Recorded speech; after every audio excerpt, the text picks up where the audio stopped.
Hello and welcome to another edition of Dollars and Dirhams. We have today with us Ben Jones. Ben is a global head of research and strategy and insights at Invesco, a role that allows him to indulge his passion for the markets, for history, for geopolitics, and much more. Thank you so much for joining us today, Ben. Thank you very much for having me. A pleasure to be here and looking forward to the conversation. Absolutely. Thank you. We started the year with markets pulling in very different directions. You have the geopolitical tensions, you have the valuations going in every direction. You have policy uncertainty across most major economies.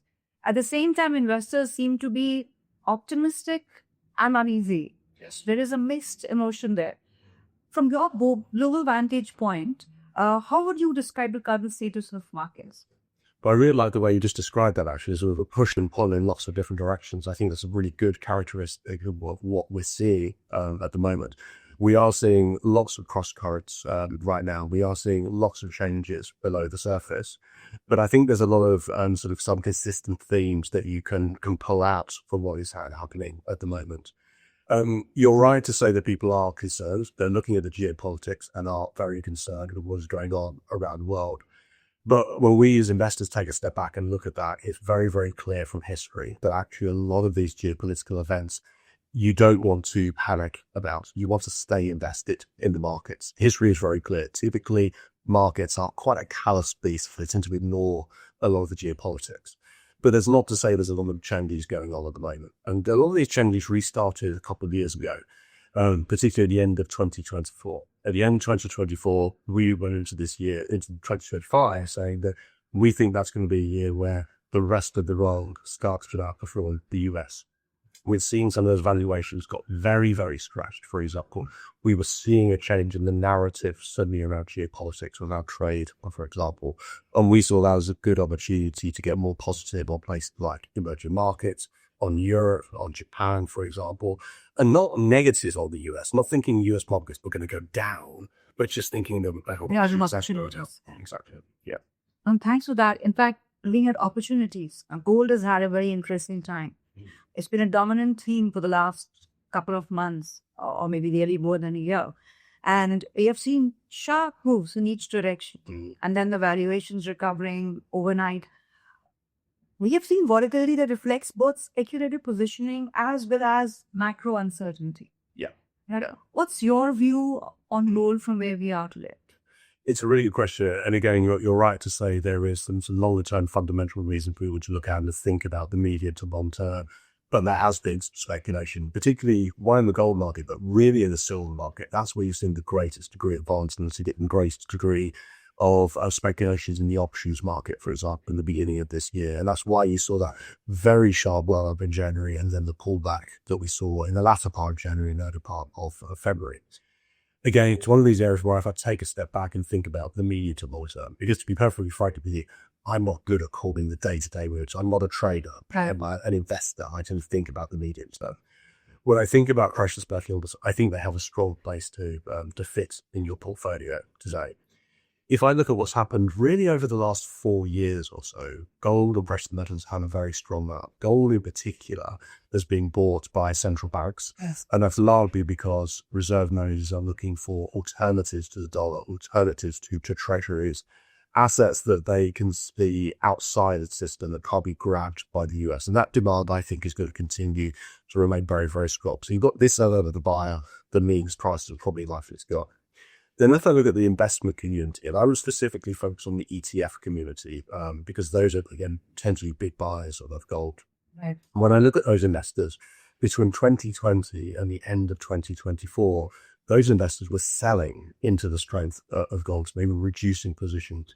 It was really only in 2025 that they started to build up those positions once again.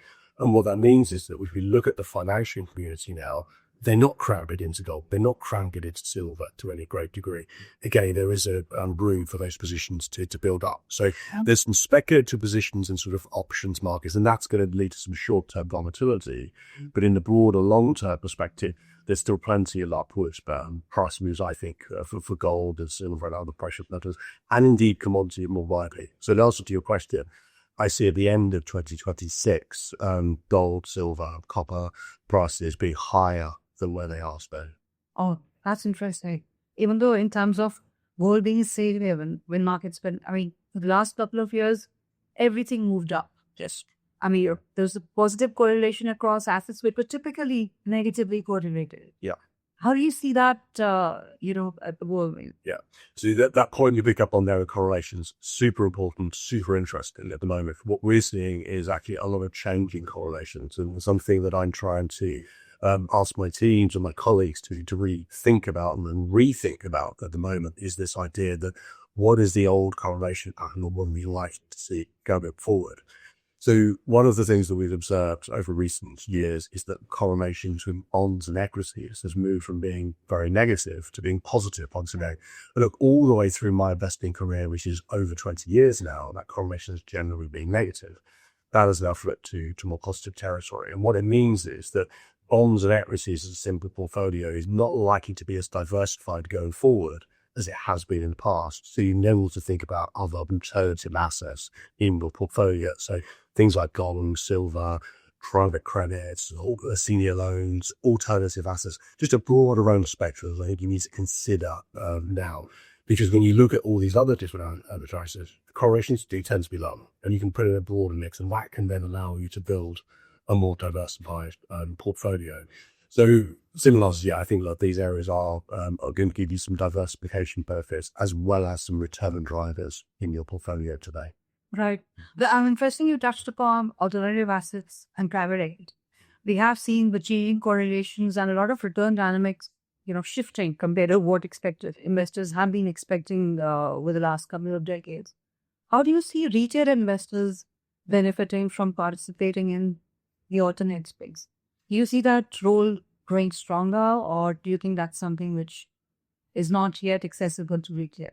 It's somewhat accessible to retail, and again, it varies around the world depending on regulation and things. But I think, again, the general trend that we're seeing in most parts of the world is that the regulation is easing and allowing better access to these spaces. And I think, generally speaking, that is a good thing. Now, it comes with risks, and you've got to make sure that your clients and investors are well educated and understand the risks of going into those areas.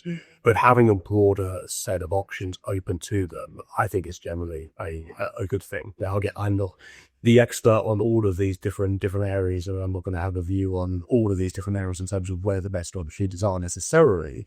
But I think being able to access those different things is a good thing, obviously. Great, thanks. Yeah.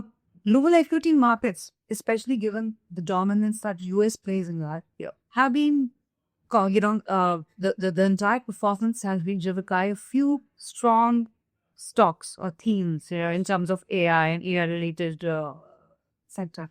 Now, is this concentration a reflection of actual market fundamentals, or do you think it represents a structural risk for investors? So it absolutely reflects fundamentals. So you're right to say the market is concentrated. If you look at the S&P 500, for example, those top 10 names are something like 30% of the market cap. So it is a very concentrated market compared to most points in sort of living memory. We can go back to the 1960s and we can see degrees of concentration when we were up at these kind of levels, and the same was true in the 1920s, for example. So it's not unprecedented that we've seen these concentration levels in terms of market cap. Right. But I think it's really interesting then to also look at, say, why is it concentrated? Well, it's concentrated because the earnings growth has been there and the earnings have delivered. So if you look at the earnings weights of these names in the index as well, it's sort of tracking closely with the market cap rate, a little bit below, but generally speaking, this is something that has been fundamentally driven. Now, what I'm not saying, though, is that concentration gets more and more concentrated going forward. Actually, I think we're starting to see over the latter part of 2025 and so far of 2026 is very much a broadening out in performance.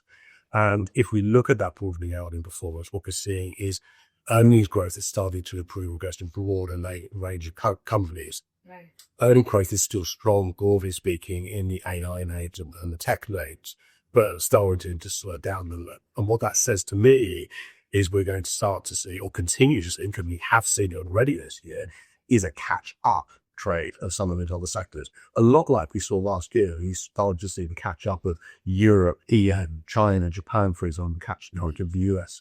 We're starting to see it in the sector and the stock space in the US. One interesting thing that I've observed over the course of the beginning part of this year is the fear and the worry that investors had was that if we start to see cracks in the AI trade, if we start to see some of those names falling, then that's going to bring down the market. That's going to bring down the S&P 500. That's going to bring down the Nasdaq, for example. But if you look at the 20 biggest companies in the US today, the only company that is up relative to its all-time high or its all-time highs is Walmart. Everything else is below its 52, below its high, and by quite a meaningful amount. So Oracle is down more than 50%, for example, and Microsoft is down more than 25% from its all-time high. And yet, if you look at the index is close to its all-time high. So you're not seeing these names drag down the market. And again, history is pretty clear. When you see this reduction in concentration from these levels, it does not mean the index is going down. It does not mean that you or I need to panic about our equity holdings. We probably need to rotate, and you might need to change how we're positioned those equity holdings perhaps, but it doesn't mean that you get out of the market. And I think that's an important worry or risk that we need to sort of allay among investors for a moment. We talk about the stocks which have been dragging the market performance and how the valuations have been, and how other stocks are coming in and the growth story is still kind of intact. So for investors who are looking for growth visibility, or should they look at areas which look cheaper at the moment in terms of to continue to drive growth? How do you think, where do they drive that balance? Yeah, this is the tricky thing. This the hard question that myself and all my colleagues are trying to tackle every single day, and hopefully we get it right more often than we get it wrong. But it is a challenge. Over the last sort of decade or so, generally speaking, and certainly up to the end of 2024, you didn't want to have a value bias. You wanted to focus on growth. You wanted to focus on capital-light businesses, the AI names, the tech names, for example. So if you had a valuation bias of your portfolio, you were probably going to struggle. And that was a function partly of the very, very low interest rate environment that we were living through during that period. We're not in that environment anymore. We've got higher levels of inflation. We've got higher interest rates than I've lived through most of my career. And that suddenly means the valuation is more important once again. Now, I don't think it's the only factor people to focus on by a long stretch of the imagination, but valuation is much more important. And again, you can do that from a regional perspective, from a stock perspective, from a sector perspective. So it's being aware of what price to pay for these areas. And then you're right, also on the growth areas of what growth am I likely to see? Where am I going to get growth delivering?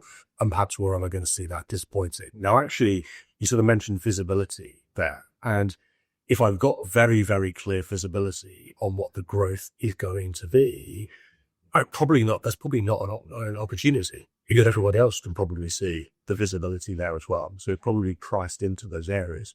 So what we want to be looking for, I think, is those areas where I've got a degree of confidence that there's going to be some kind of growth, but other people in the market don't think there's going to be growth. It's looking for those sort of unloved opportunities, those untapped areas at the moment. And where we're finding those areas at the moment is, generally speaking, outside of the US for the most part. So in places like China, in Korea, in Europe, and even in my home nation in the UK at the moment, lots of areas that are just deeply unloved that people aren't really looking at. This was a really, really great opportunity out there right now. Right. So outside of US, I heard you talk about UK, Europe, maybe parts of Asia. Coming back home to Middle East. Yes. Middle Eastern countries have been over the last couple of decades trying to diversify away from oil towards tourism, towards tech-heavy spending, attracting investments, sovereign funds investing worldwide. A lot of focus has been on diversifying their journey away from just the dependence on oil. Yes. What play does the Middle Eastern countries or industries play in the global allocation today, or any views you have in that area? Sure. So to the first point that you made, I think that kind of strategy of diversification is absolutely the right strategy. Now, it's the right strategy for me as an investor, therefore for any investors to have a diversified portfolio. You don't want to be highly concentrated.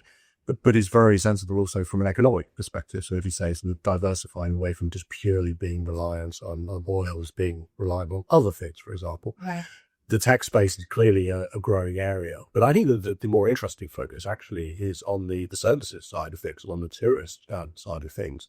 we have a global population that has got a lot wealthier and will continue to get wealthier over time, and will travel more and will spend more, and will spend more on experiences. So I think focusing on those travel areas is particularly important. And that's also particularly important in a world where the global population is aging. In terms of, I know, look at my parents, for example, they're getting older, and what do they spend their money on now? It's travel and experience. It's not on buying stuff for a house anymore. So I think getting exposure to that is key. And certainly when we look at some of this very near-term data as well at the moment, we are seeing some more cyclical pickups in some of that travel data in the UK, in the US, for example. Air travel, for example, has rebounded, something like the domestic side of things. And people are doing more of this sort of traveling to the Middle East and areas like that. So in terms of global portfolios, obviously, everyone will be known that the Middle East is not a big market cap component.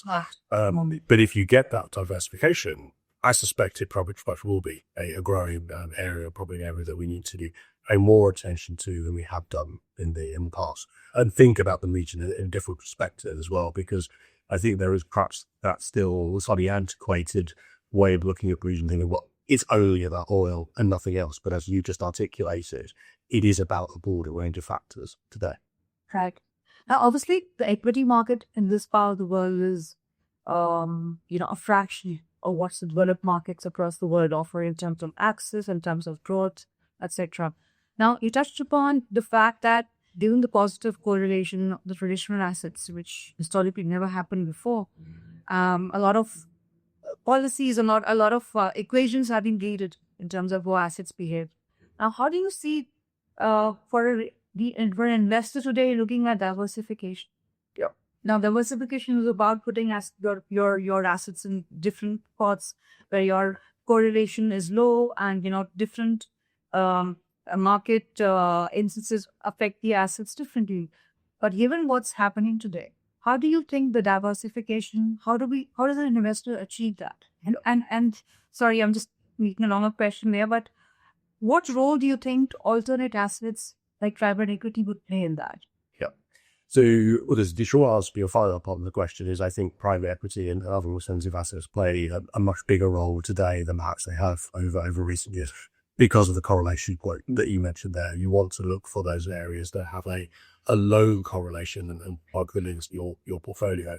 But it's also then within asset classes, we're seeing very significant change in correlation patterns as well. So if I take the listed equity space, for example, at the moment, and I think about the last decade and a half, well, really 2 decades actually, the correlation between regional and country equity markets has been quite high. So generally speaking, these markets go up together, they go down together. But what you're starting to see now is, if you look at the macro backdrop and you look at the central bank backdrop as well, we're getting a lot more regional divergence. So the Fed and the Bank of the York before me cut rates this year. The ECB are probably not going to cut rates this year. The Bank of Japan is going to hike rates this year. You're seeing that difference in central bank policy. You're seeing lots of more difference in the micro fundamentals in a lot of these different areas as well. So what it means is you can take different bets and positions within a regional equity portfolio, and within your equity component, you can get diversification benefits.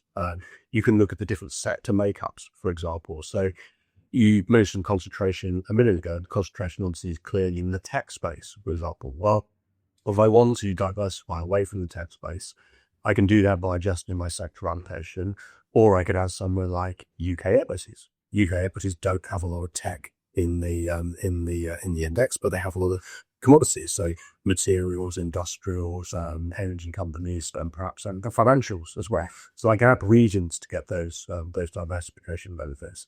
And then at the higher level of the asset allocation perspective, I can go, okay, well, bonds and equities I think are going to be more positively correlated. I genuinely think that because of this inflation backdrop. And if you think that inflation is under risk, I then want to find some other lower duration assets. And that can be alternative assets, perhaps like real estate, for example, or other areas where the income is more variable. The income can go up in a more of an inflation rate environment. And if you're looking for that, alternatives, some of the areas that will give you those kind of characteristics. But essentially it's just the casting your net a little bit wider than perhaps you have done in the past. Now, challenge of that is you've then got to learn about these and understand them and try to, but then decide where the best opportunities are. Right. But that's good fun. That's what gets me up in the morning and gets me into the office. Good to know. You spoke about AI, obviously in context of investment opportunities and the dependence on for the investments that part of major companies across the world. And I think, what about for you as a researcher? Like AI, a lot of chat is there about, that you don't need AI. AI will probably take over the job of a researcher. No bias, access to unlimited information, faster processing time, lower cost, etc. over a period of time. What do you think? Do you think AI will take over the role of a researcher over a period of time? I mean, I really hope not.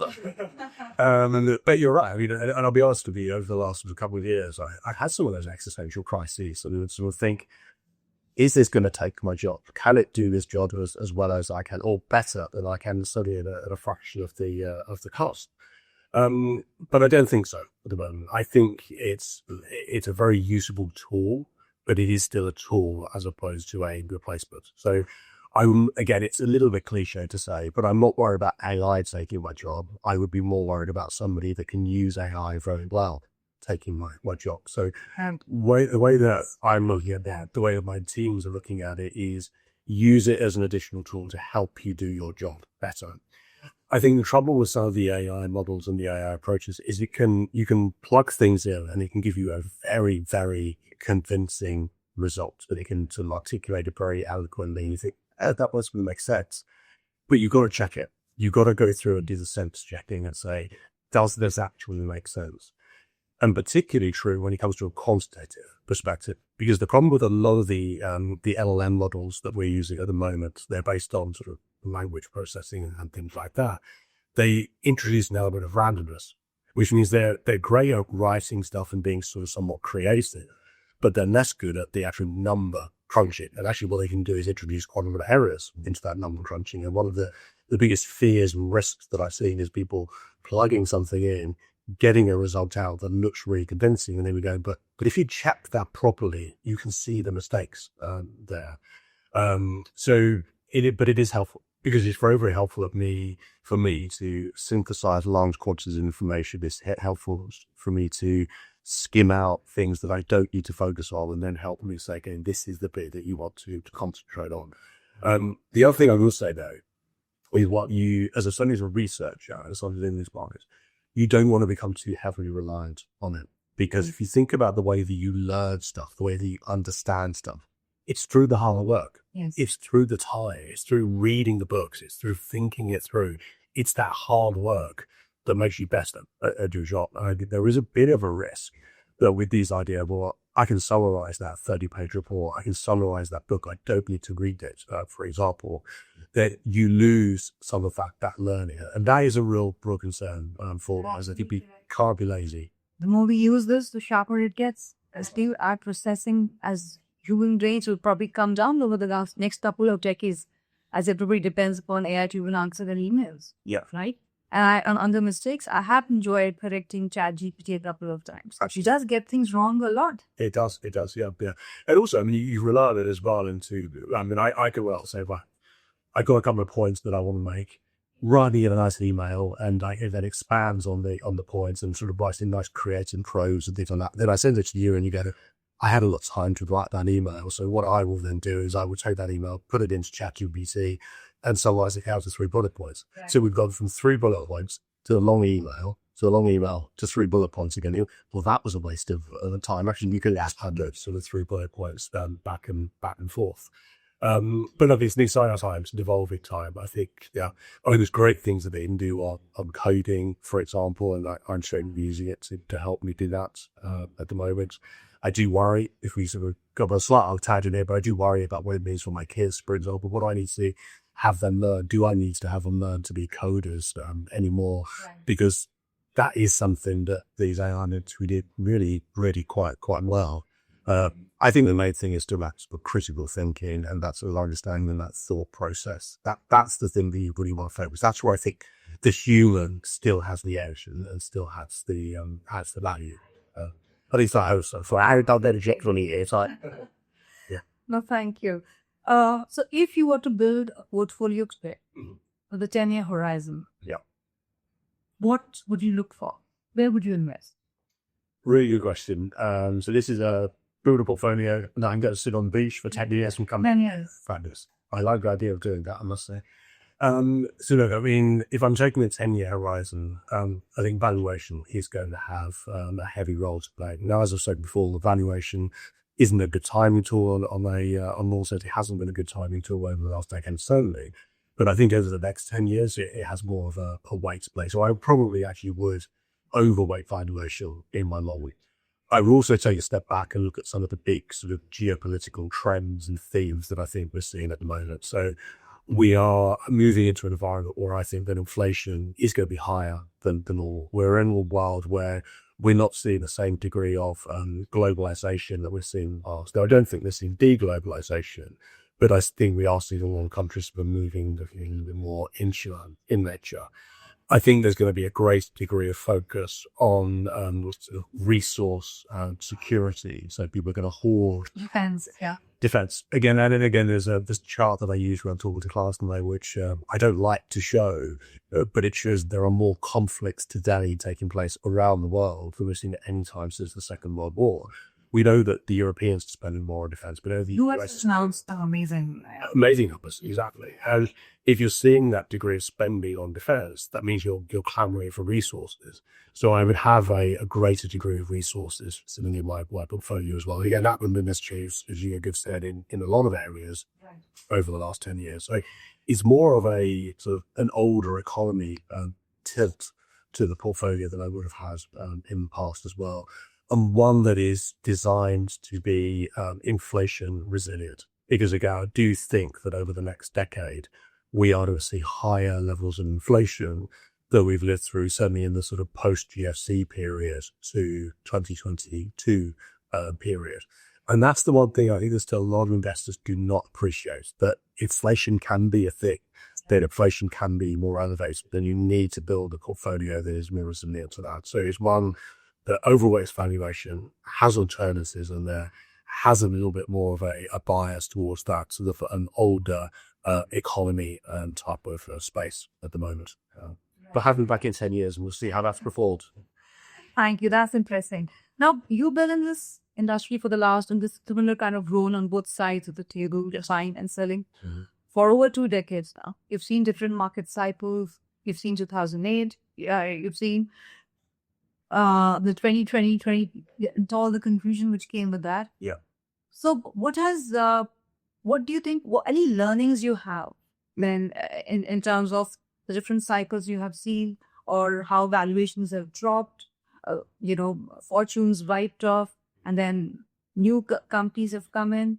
Any learnings you want to share with us about your 2 decades and different experiences there? I mean, there's so many learnings, and look, I'm learning something every single day. I suspect I will be continuing to learn something every single day until the day that I retire.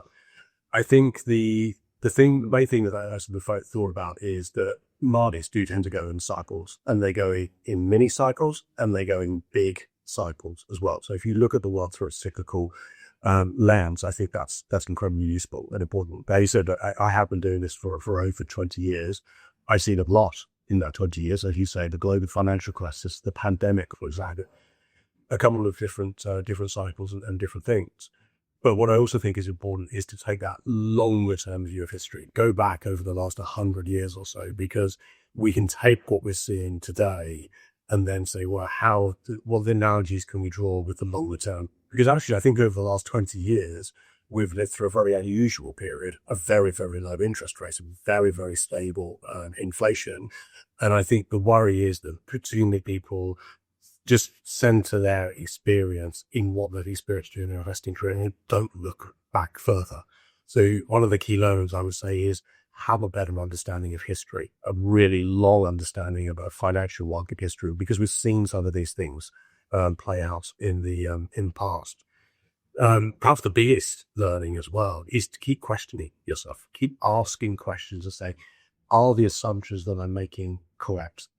are these right? And not just ask questions of yourself, ask other people to challenge you, ask other people to questions that are push back on me, debate me, tell me I'm wrong, for example, and never be worried about being wrong. Never be worried to admit that you're wrong, because this is not physics. This is finance. And finance, you can get things wrong 45% of the time and make an enormous amount of money in this industry.